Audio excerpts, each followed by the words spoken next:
The creation of the ghetto in 1516 required Jewish families to live and worship in a small defined area in the district of Cannaregio, an area where the Republic's foundries were located.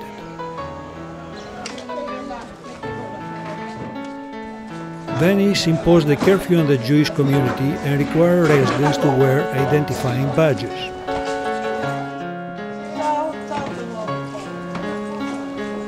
Only a handful of Venice's 600 Jews still live here.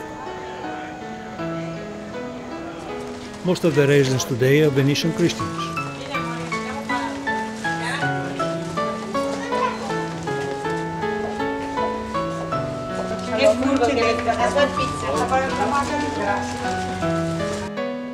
This is a Holocaust memorial, and next to it a rest home for the elderly.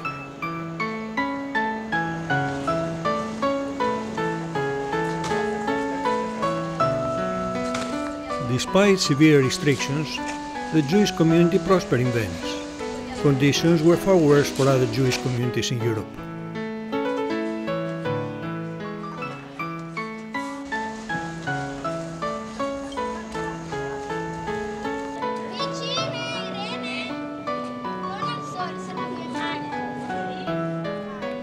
As the population increased, apartment densities also increased, and where necessary, ceilings had to be lowered for additional floors.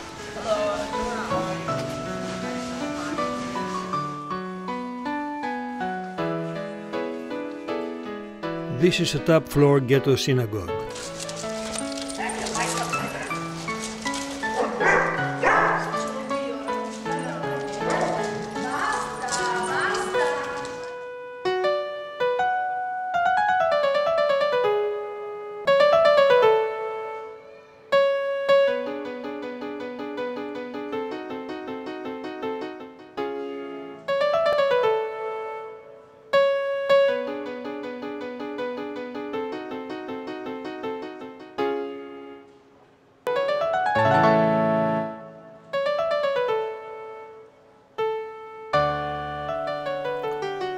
Seven stories building was an unprecedented height for that period in Venice.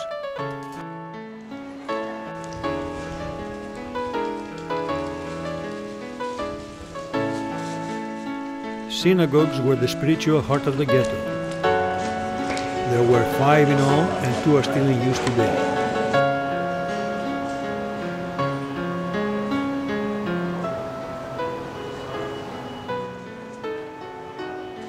Commemorative plaque of residents who lost their lives during the Second World War.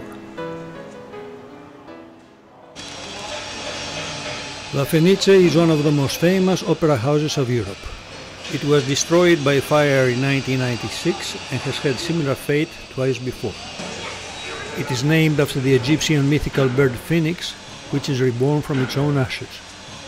3 months later, opened its doors once again. And a Vivaldi music store who was Venetian.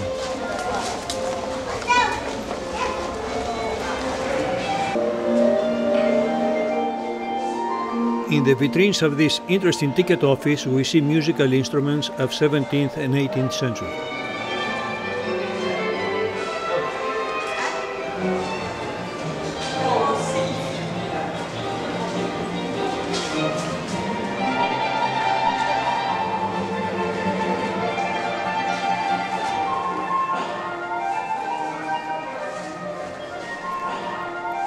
Interpreti Veneziani performed Vivaldi at the San Vidal church.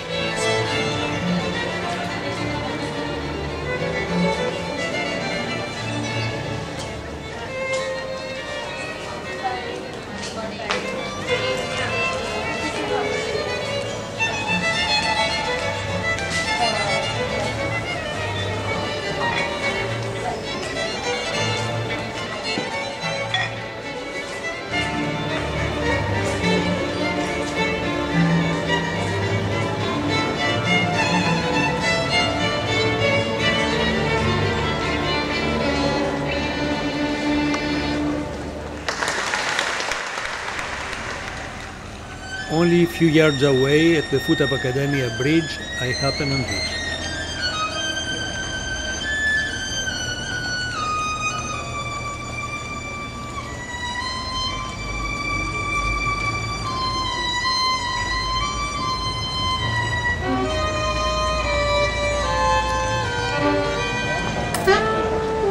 Meantime, the mime changes his act at night.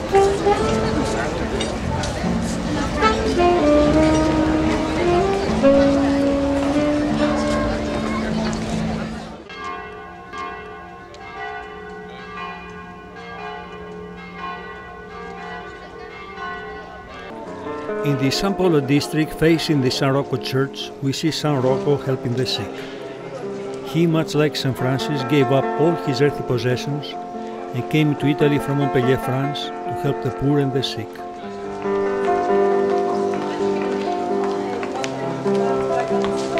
Next to the church is the Scuola of San Rocco. Both church and Scuola were dedicated to San Rocco after the outbreak of the plague in Italy.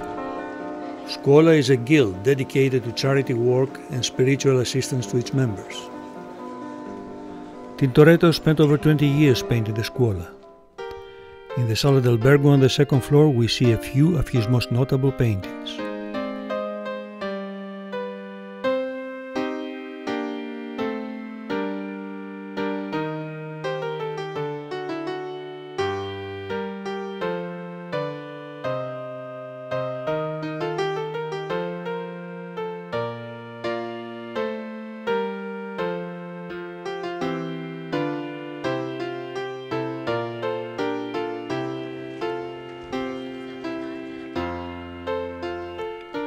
Just around the corner is the Franciscan Basilica of Santa Maria Gloriosa di Frari, also known as Frari.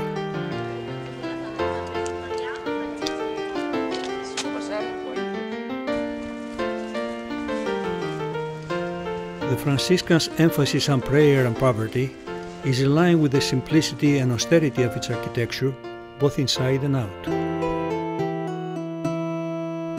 And yet it houses very important artwork, such as Titian's The Assumption of the Virgin, one of his most acclaimed paintings.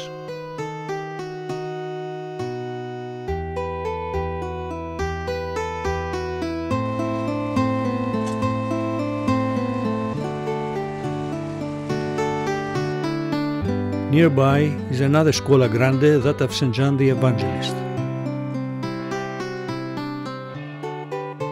Members of the Scuola kneeling before St. John.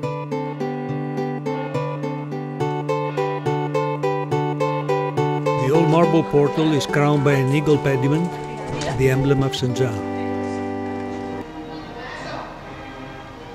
The Baroque Jesuit church stands in stark contrast to the Spartan simplicity of the Frari Basilica.